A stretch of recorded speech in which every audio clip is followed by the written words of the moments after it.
안녕하십니까. 여러분 만나서 반갑습니다. 수산물 품질관리사 수산물 유통론 문제풀이 강의를 맡은 서기용입니다. 수산물 품질관리사 시험에 이 문제풀이와 더불어서 꼭 합격의 영광이 여러분과 함께하길 빌면서 우리 저번에 봤던 책 내용 지문에 대한 인식을 했다면 이 문제풀이는 그 지문에 대한 응용을 하는 방식입니다.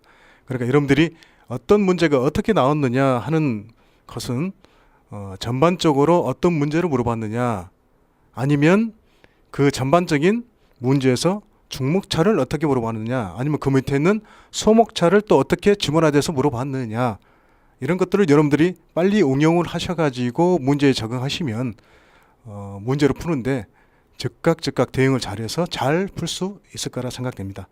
그렇기 때문에 여러분들이 시험장 가셔서 절대 당황하지 마시고 이 문제가 어떤 부분에 대해서 응용되었고 이렇게 나왔다는 것을 먼저 캐치를 잘 하셔야 됩니다. 그렇기 때문에 그 문제풀이를 계속 응용해서 풀다 보면 어떤 문제가 어떻게 응용을 해서 나오더라도 좀 더 확실하게 풀 수 있는 그런 기준이 될 거라 생각됩니다. 특히 여러분들이 보면 문제가 이런 지문이 나오지 않습니까? 다음 중 틀린 것은 맞지 않는 것은, 그런 지문이 나왔을 때는 상식적으로 지문이 언제나 항상 모두 반드시 이런 말이 나왔을 경우에는 그 지문이 99.9%가 틀린 오답이다, 이렇게 생각하시면 되겠습니다. 그리고 시험장에 가셔서는 특히 처음에 정답으로 했던 것을 절대 바꾸시지 마시기 바랍니다. 이것 같기도 하고 저것 같기도 했는데 바꾸셨다가 많이 낙방하신 분은 많이 봤습니다. 그렇기 때문에 절대 처음에 여러분들이 찍은 답이 거의 60% 이상이 정답이 될 확률이 높다, 이렇게 생각하시고 되셨으면 답을 바꾸지 마시고 그대로 쭉 밀고 나가시기 바랍니다. 아무튼 여러분들에게 좋은 결과 있으시길 바라면서 1번부터 차근차근 문제를 풀어보도록 하겠습니다. 자, 1번 문제입니다.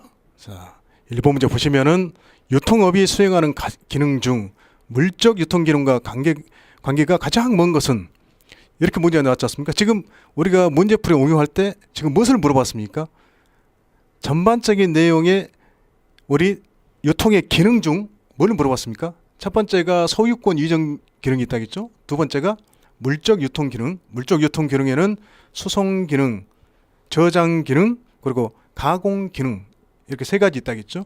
그리고 그것을 간접적으로 도와주는 유통 조성 기능이 있다겠습니다. 거기에서는 또 표준화, 등급화 돼야 소유권 이전하는 데 더 유리하게 될 거 아닙니까? 그리고 두 번째로 뭘로써요? 돈으로써 지원을 해준다. 뭐 저장 창고 만든다, 수소하는데 차 사야죠, 그다음에 예상해야죠, 그런 것들입니까? 유통 금융 기능으로서 돈으로서 지원해준다. 그다음 세 번째가 뭡니까? 자기가 갖고 있는 위험 부담 기능이 있습니다. 물건 자체에서 오는 파손, 오손, 분실 이런 등등, 이거는 물적 위험 기능이고, 그다음에 경제적 위험, 즉 시장 위험은 시장의 축소라든가 소비자 가치 기호 감소 등 이런 것들 어찌입니까? 시장 위험, 즉 경제적 위험이다. 이렇게 분류를 해 주시라 그랬죠. 그리고 우리가 무슨 그 선택을 할 때 합리적 의사결정을 실현하기 위해서는 뭐가 있어야 되겠습니까? 시장 정보가 있어야 됩니다. 정보. 그래서 시장 정보 기능, 정보는 정확하고 그 다음에 뭐 신속, 뭐 적시성 이런 등등의 요건이 갖춰져야 되겠죠. 그리고 마지막으로 네 번째가 팔았다기에서 끝난 게 아니라 그 후 사후 관계 마케팅을 유지하기 위해서는 AS 기능이 네 번째다, 이렇게 돼 있죠. 그러니까 이 질문은 뭐겠습니까? 기능 중 전반적인 큰 기능 중 중목차를 물어봤죠. 물적 유통 기능이 아닌 거다. 보시면은 1번 제품 보관은 뭡니까? 저장 기능, 물적 유통 기능 그랬죠. 그 다음에 가격 결정은 뭐겠습니까? 가격 결정했다는 것은 판매를 하기 위한 마케팅입니다. 그다음 진열했다. 그 다음에 뭐 팔기 위해서 판매 촉진했다, 경품 줬다, 뭐 그런 것들 있죠. 그런 것들은 뭐다? 소유권 이전 기능이 되겠습니다. 그래서 2번이 정답이고요. 3번은 뭡니까? 포장도 어찌입니까? 저장하기 위해서, 우리가 저장하기 위해서 규격화된 포장재로 포장해서 저장을 하죠. 그 다음 수송은요. 수송도 아까 말씀드렸죠. 우리가 효용적으로 왔을 때 수성을 했습니까?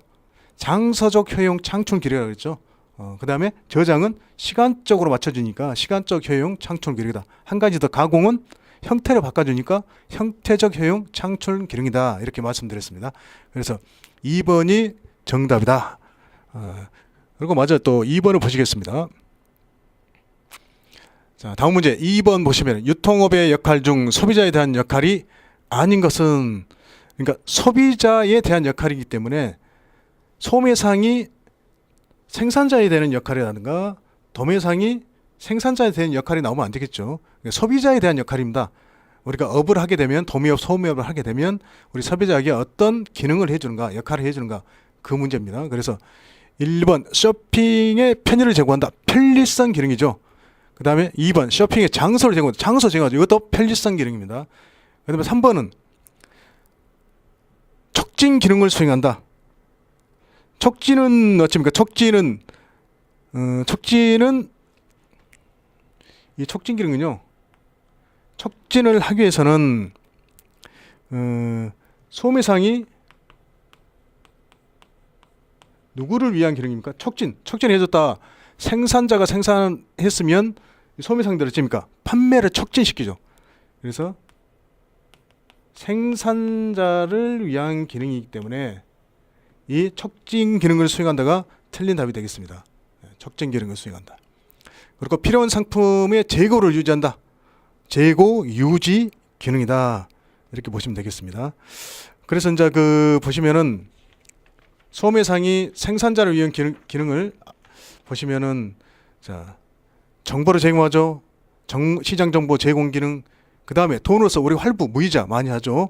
그래서 금융 제공 기능. 그리고 이제 시간을 절감해주고, 그다음에 우수한 품질을 지닌 상품 제공해야 된다. 이건 지금 상품 제공 기능. 그리고 언제 어디서는 제품을 구매할 수 있어야 된다. 편리, 장수한 제공을 편리하게 제공해야 된다. 편리성 기능. 그리고 신속하게 대응할 수 있도록 적정량의 재고 확보가 유지되니까 재고 유지 기능과 더불어서 다양하게 다량의 상품도 진행해서 이것이 구색 제공 기능, 구색 갖추기 기능까지 이렇게 보시면 되고, 이 촉진 기능은 촉진을 시켜준다. 생산자가 생산한 물건을 누가? 소매상이 촉진시켜주기 때문에 이거는 소비자를 위한 기능이 아니라 생산자를 위한 기능이기 때문에 3번이 틀린 답이 되겠습니다. 그리고 이제 다음 문제 보겠습니다. 계속해서. 자, 다음 문제 보시면은 3번 유통업의 역할 중 생산자에 대한 역할이 아닌 것은, 이거는 아까 말씀하신 대로 2번 문제 봤습니다만은 소매업이라든가 소매상이나 도매상이 누구한테요? 생산자를 위한 기능이 되겠습니다. 아까는 2번 문제는 소비자를 위하는 역할이었고, 이번에는 반대로 생산자를 위한 역할입니다. 보시면 1번 판매 활동을 대신해주는 역할을 한다. 판매 활동을 대신해주는 역할을 한다. 그 다음 2번 금융 기능을 수행한다. 역할을 한다. 이것도 맞죠. 3번 올바른 소비자 정보 전달 기능을 해준다. 그리고 4번 필요한 상품 재고를 유지하는 역할이다. 이 4번은요, 재고를 유지한다. 유지하기 때문에 2번 문제를 봤습니다만 소매상이 누구를 위한 기능입니까? 재고 유지 기능. 소비자를 위한 기능입니다. 그때 물건이 떨어졌을 때 그때 재고한 물건을 푼다. 그래서 소비자를 위한 기능이기 때문에 4번이 틀린 답이 되겠습니다. 그리고 나머지는 다 누구를 위한 기능입니까? 생산자를 위한 기능이다. 더불어서 보시면은 어차피 이 생산자에게, 소매상이 생산자에게 하는 기능을 더불어서 보시면 보면 일단은 그 생산자에게 생산한 물건은 소매상이 주문하죠. 그래서 여러분들 보시면 주문 처리 기능이 있다. 주문 처리 기능 여러분들 좀 알고 계시고, 그리고 생산자가 갖고 있던 서비스를 누가 대신해 줍니까? 소매상이 대신해 주기 때문에 또 아울러서 고객 서비스 대행 기능도 있다. 그리고 이제 어떤 소비자가 어떤 제품을 좋아하는지, 어떤 수산물을 좋아하는지 정보도 제공해 준다. 그래, 정보, 시장 정보 제공 기능. 그리고 상품 보관 기능도 있죠. 그 다음에 아까 봤던 판매 촉진 기능, 생산자가 만든 것을 소매상이 촉진해 준다. 판매 촉진 기능. 앞에서 2번 문제 봤습니다. 이게 촉진 기능이 소매상이 생산자를 위한 기능이다. 이렇게 보시면 되겠습니다. 자, 여러분들이 문제 푸실 때, 자, 이런 문제는 뭐 생산자에 대한 역할이냐 아니면은 소비자에 대한 역할이냐 이 두 개만 알고 계시면 여러분들이 어떤 질문화된 문제가 나왔을 때도 충분히 푸실 수 있을 거라 생각합니다. 그렇기 때문에 하나하나 중요한 것만 딱딱 암기하고 계시면 되겠죠. 예. 그래서 정답은 4번입니다. 그래서 다음 문제 보시겠습니다. 자, 4번 문제 보시겠습니다. 4번 문제. 수산물 유통에 관한 다음 기준 중 틀린 것은 나왔죠. 유통의 전반적인 문제를 물어본 겁니다. 유통에 대해서 알고 있느냐? 근데 틀린 것은 물어봤습니다. 자, 1번 보시면 수산물 유통은 수산물이 생산된 후 어떻게 가격이 형성되면서 소비자에게 이전되는지를 살펴보는 것이다. 이게 맞죠? 맞습니다. 2번은 산지 위판장, 소비지 도매시장, 도매상, 소매상, 유통을 담당하는 유통기구들이다. 그래서 수집기구, 중개기구, 분산기구 이렇게 세 가지 있다겠습니다. 그 3번은 자, 수산물 유통의 기본 대상은 수산물 생산자가 생산한 모든 수산물이다. 모든 언제나 항상 반드시 뭐뭐만 이런 질문이 왔을 때는 99.9%가 틀린 답이다. 모든이란 말은 틀렸죠. 거기에서 가치가 있는 가치 형성이 되는 수산물을 가지고 그 판매나 마케팅을 해야 되기 때문에 모든이란 말은 틀립니다. 그래서 3번이 틀렸죠.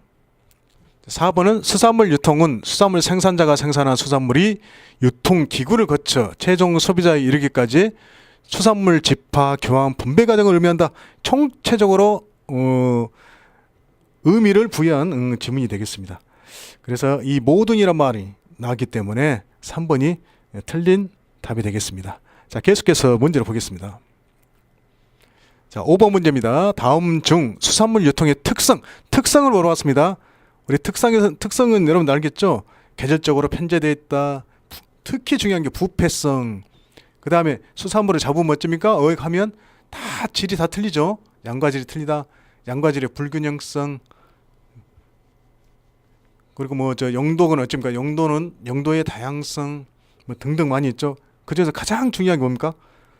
수요와 공급의 탄력성이 아니라 비탄력성이다. 자, 가격이란 충격이 줬을 때 가격이 민감하게 반응을 하지 못하더라. 그 말입니다. 그래서 한번 보겠습니다. 그래서 수산물 유통의 특성이 아닌 것은 자, 유통 경로의 다양성. 유통 경로가 우리 수산물 어떻습니까? 농산물도 마찬가지지만 길고 복잡하죠. 그러니까 다양하죠. 그 종류마다 수산물 종류마다 다 다양합니다. 농산물도 마찬가지입니다. 그다음에 생산물의 규격화가 어떻습니까? 양과 질이 불균형하니까 규격화가 어떻습니까? 잘 안 된다 이겁니다. 잘 안 된다. 규격화가 어렵다. 그렇기 때문에 해결 방안으로서 규격화 더불어서 등급화가 기준이 있어줘야 그만큼 저장이라든가 소송 뭐 가공하는데 더 합리적으로 더 효율성이 올라갈 수 있다. 이렇게 생각합니다. 규격화가 아니라 비규격화다. 그 다음 3번은 가격의 변동성 어쩝니까? 수산물도 그 철에 맞게 계절에 맞게 잡아들이는 수산물이 다 틀리지 않습니까? 그러니까 계절적으로 편제되어 있기 때문에 이 가격의 변동성이 크다. 성수기 어렵습니까? 성수기 때는 가격이 떨어지고 비수기 때 단경기 때는 어렵습니까? 단경기 때는 가격이 폭등하게 되죠. 그러니까 가격이 들쑥들쑥하더라. 그래서 가격의 변동성이 크다. 그다음 4번은 수산물 구매 소량 분산 대량으로 하는 게 아니라 우리는 우리 하루 3끼 먹을 때 단위 구매량은 적고 규칙적이고 단위 구매량은 크다 그랬죠. 크다 그랬기 때문에 소량 분산한다. 대량이 아니고 소량. 그래서 정답은 2번이 되겠습니다. 자, 여러분들 그 특성에 대해서는 여러분들이 좀 문제가 이쪽 부분은 나온다 이렇게 됐죠. 그러니까 우리가 부패, 변제성이 크다. 그 다음에 계절적 편제성. 특히 여러분들 보시면은 우리 계절적 편제성에서 소비는 일상적이고 생산은 계절적이다. 그렇다면 수요 공급적으로 봤을 때 수요는 어찌입니까? 안정적이라 뭐가 불안정입니까? 공급이 불안정하기 때문에 가격이 들쑥달쑥하더라. 그 말이 됐습니다. 그리고 한 가지 더 꼬집어 보면 자, 여러분들은 그 보면은 부패성이 강하다, 높다, 빠르다 했을 때는 어찌입니까? 저장성이 되겠습니까? 안 되겠습니까? 안 된다 이겁니다. 반대다 그랬죠. 저장성은 약하다, 낮다, 잦다. 서로 반비례 관계다. 이렇게 보시면 되고, 특히 여러분들이 좀 아셔야 될 게 이 특성 중에서는요. 수요와 공급이 비탄력적이다 했죠. 그래서 보시면은 그 다음 문제 이제 6번 문제 보시면은 이제 그것이 나오기 때문에 계속해서 보겠습니다. 6번 문제를. 자, 6번 문제. 다음 중 수산 밑에 또 특성이 나왔습니다. 특성으로 볼 수 없는 것은 계속 나오지 않습니까? 자, 1번 생산의 가격 탄력성입니까? 비탄력적이다. 이게 틀렸죠. 비탄력적이다. 자, 1번이 정답이 되겠습니다. 볼 수 없는 것은 가격 탄력성이 비탄력적이다 이겁니다. 그러니까 가격에 민감하게 반응을 하지 못한다. 앞전에 수요 공백 가격 탄력성에 대해서 설명드렸죠. 가격 변화에 대한 수요량의 변화율. 그래서 1보다 크면 탄력적, 1보다 작으면 비탄력적이다 그랬습니다. 그래서 한번 적어드리면은 비적인 경우, 비탄력적인 경우에서 우리가 보자 이거죠. 그래서 두 가지로 보면 가격 변화에 대한 수요나 공급 변화는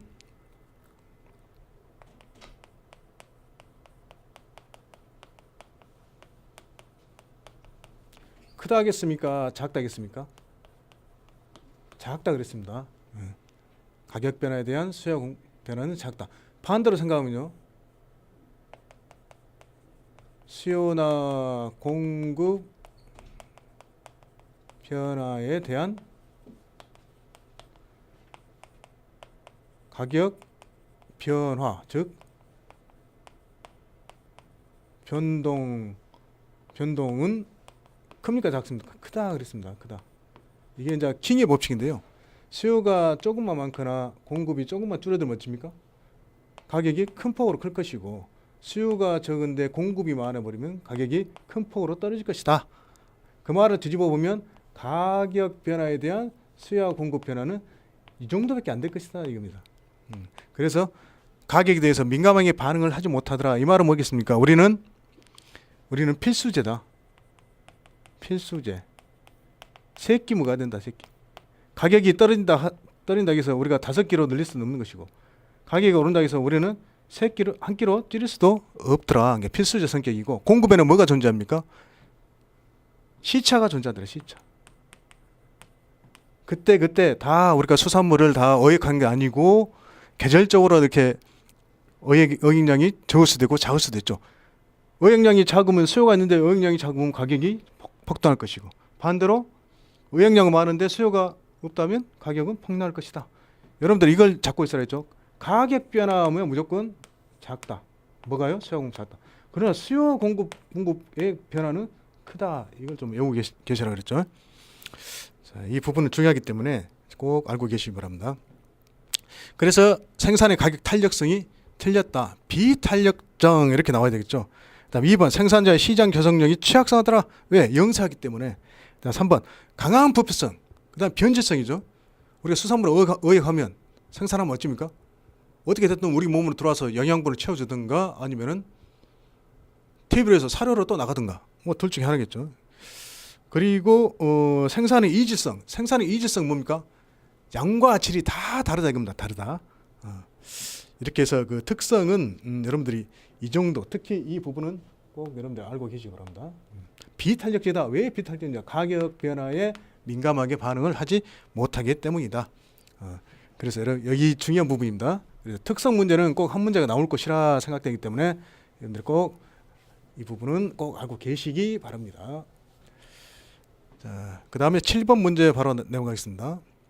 자, 7번 문제는 다음 설명과 관계하는 수산물 유통의 특성은 나왔습니다. 유통의 특성은 또 특성 또 나왔죠. 수산물은 공급량에 의한 가격 결정이 불가능하므로 흉어시 가격 등기율, 그다음 풍어시 가격 폭락. 아까 제가 말한 거 뭡니까? 그 성수기 때는 폭락, 비수기 때는 폭등한다 이거죠. 자, 그래서 가격 폭락을 메워주지 못할 뿐만 아니라 수량, 시간, 공급 조절 능력의 결여로 인한 수산물 가격의 심한 계절 변동은 생산자의 소득을 불안정하게 하는 중요 원인이 된다. 가격이 들쑥들쑥한다. 이 말은 뭡니까? 수요와 공급 변화에 대한 가격 변화폭이 크다. 이 말은 아까 앞에서 뭘 봤습니까? 수요와 공급이 비탄력적이기 때문이다. 몇 번입니까? 2번이 되겠습니다. 가격 탄력성 때문에, 비탄력성 때문에. 생산의 이질성은 뭡니까? 양과질의 불균형성이라죠. 잡았더니 이 종류 이 종 다 틀리더라. 무게가. 그런 것이고, 시장 경쟁 취약성은 어찌입니까? 유흥사기 때문에. 그 다음에 유통 경로가 어찌입니까? 우리 수산물은 다양하죠. 다양하다. 왜? 종류마다 다 틀리기 때문에. 유통인 구조가 다 틀리기 때문에 그럽니다. 그리고 다음 문제 8번 문제 보겠습니다. 자, 수산물의 유통 경로. 유통 경로가 다양한 이유. 이렇게 또 물어봤지 않습니까? 다양한 이유로 볼 수 없는 것은 나와 있습니다. 1번. 계절마다 어획되는 어종이 동일하고 또한 어획량도 일정하다. 동일하고 일정합니까? 다 다르죠. 다 다르다 이겁니다.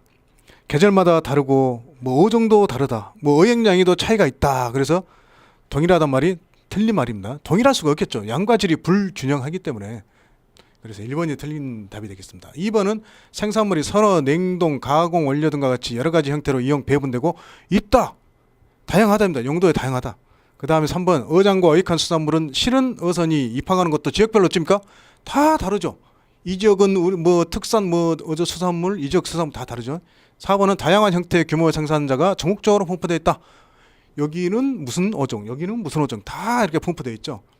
그렇기 때문에 8번 문제 정답은 1번이 되겠습니다. 다음 문제 9번 보시겠습니다. 다음은 수산물 유통의 특성 중 또 특성 나오죠. 어떠한 점을 설명한 것인가? 현재 생산되는 수산물의 종류를 살펴보고 그 수가 상당히 많으며 동일 품종에 있어서도 품질과 크기가 천차만별이다. 어디서 많이 들었죠? 이게 뭡니까? 양과 질의 불균형성 때문에 뭐가 곤란하다 이겁니까? 생산물의 규격화 및 균질화였죠? 균질화가 곤란하다. 즉 비균질성. 양과 질의 비균질하다. 균질성입니다. 그래서 4번 되겠습니다.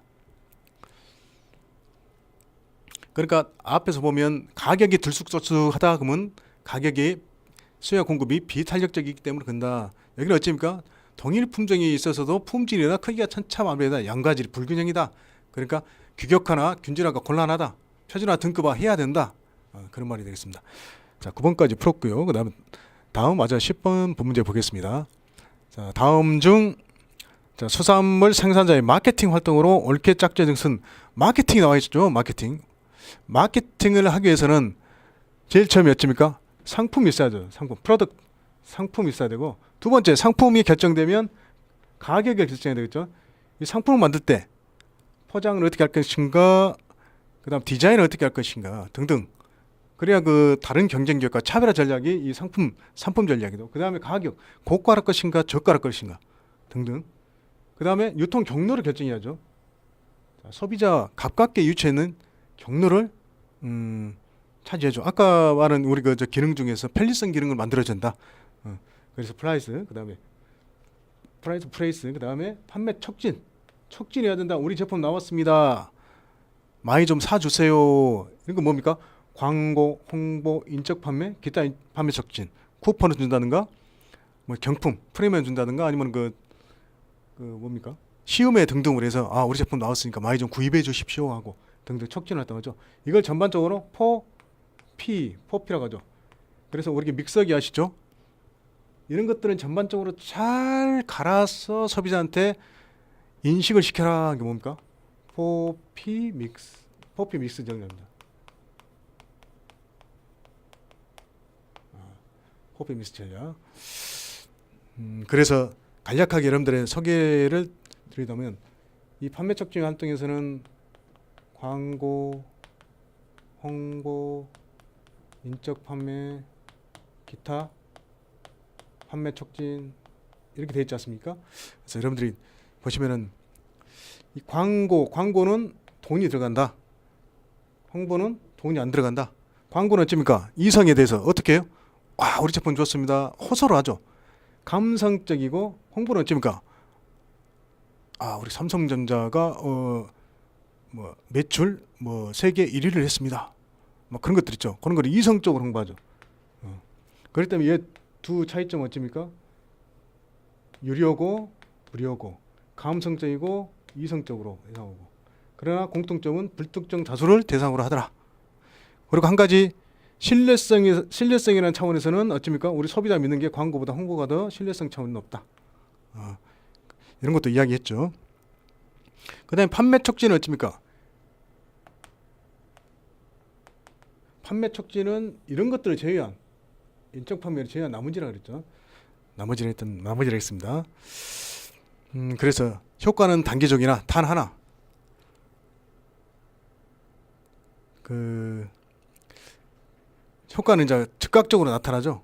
그래서 예를 들어서 여러분들 판매원 촉진 기능을 보시면은 뭐 판매원에 대해서 촉진하게 잘 팔게 하기 위해서는 뭐 상여금 준다, 뭐 경연제 한다, 뭐 회식 등 한다.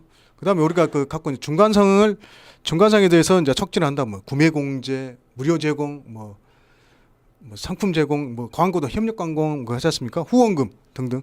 그다음에 소비자한테 촉진하기 위해서는 아까 판매 촉진하기 위해서는 뭐 샘플 견본 제공한다, 프리미엄 사은품 준다든가, 뭐 쿠폰, 그다음에 리베이트 등 그런 것들은 이제 그 소비자에 위한 판매 촉진 기능이죠.